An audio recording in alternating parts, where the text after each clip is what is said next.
Hey, what is going on, everybody? Welcome back to my channel. My name is Jacob Restituto. I'm a musician from Northport, New York, and today we are talking about reacting to and breaking down Nick Jonas, explaining the lyrics and meaning behind This Is Heaven, which personally, I just listened to the whole album. If you want to see the reaction, the full reaction, unlimited, is going to be on Patreon. Two different ones, international and regular, depending on what you want, location and stuff, and which pricing brackets and all the different stuff. But same content, different locations. But if you want to see that, I'll also be posting snippets here on the channel if you want to check out that too. This production wise was the craziest song on the track on the album. It was so good. I'm really looking forward to seeing his lyric behind the lyrics. I was actually saying while I was listening to it, like, it sounds like it could be a Christian song. Obviously he's talking about the a girl in the song, like, it's just the way that it's being spoken about. But it'd be cool if somebody did a mashup between the two. I think it'd be pretty cool. But before we get into it, if you are a musician yourself and you want to check out my music, or if you're anybody and you want to check out my music, and mean a lot to me, it's Jacob Restituto wherever you listen. And not only that, if you are a musician yourself and you want to release music, definitely consider checking out DistroKid. The cool thing about it, since we're talking about lyrics here, is you can get your lyrics on, like, Instagram lyrics and all the. You could get your lyrics on all the Spotify and Pandora, all the different things. You could put your lyrics in there and it puts it out there. So you could also get your music on Spotify, Pandora, TikTok, all the great places, and you keep 100% of the royalties. 7% first year subscription. Let's see what we got. Yeah, I mean, it's sort of insane that we're a year into this. Yeah. What's crazy is that we entered lockdown on March 12th, 2020, and Oh, the we album's coming remember. out on March 12th. Yeah. And that's not by design necessarily. That was sort of just like the right time to put it out. But it seems, serendipitous that that's the case. And even the last show that I performed live was on February 27th, which is the date of my first performance back on SNL. So all of this stuff just sort of seemed That's funny, all the different dates, and it's. I gotta say, as a human, I was gonna say a songwriter, but as a human, it's just interesting to look back on this past year and see how. Oh man, shoot! I wasn't showing you my screen. I apologize. Here we go. Like 30 seconds of my screen. It's just crazy to see how things have changed in the past year. That things have gone so, like, things have just changed so much in the past year, and it's just wild to see the differences.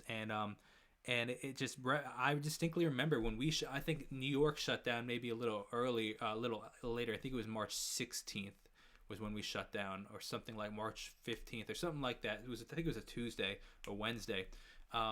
So it's just crazy to see, a year later, like, it's just crazy, man. like the stars were aligning. And just This Is Heaven in general basically touches on that feeling of being reunited with your person.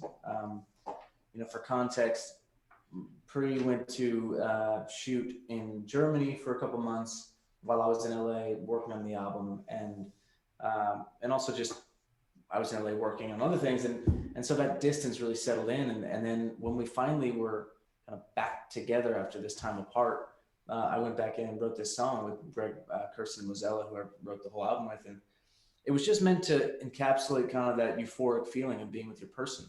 And So I highly relate to that because my wife and my wife went to college in a different state, and I only went to one year of college, but then I dropped out. But still, like, we did long distance for 4 years, and we'd see each other probably every 2 weeks. And that feeling is like, it's the best. It's the best and worst. like that book. It's the best of times and it was the worst of times. It was the best because it was the worst because we had to do long distance. It was the best though because it made you really appreciate the times that you had.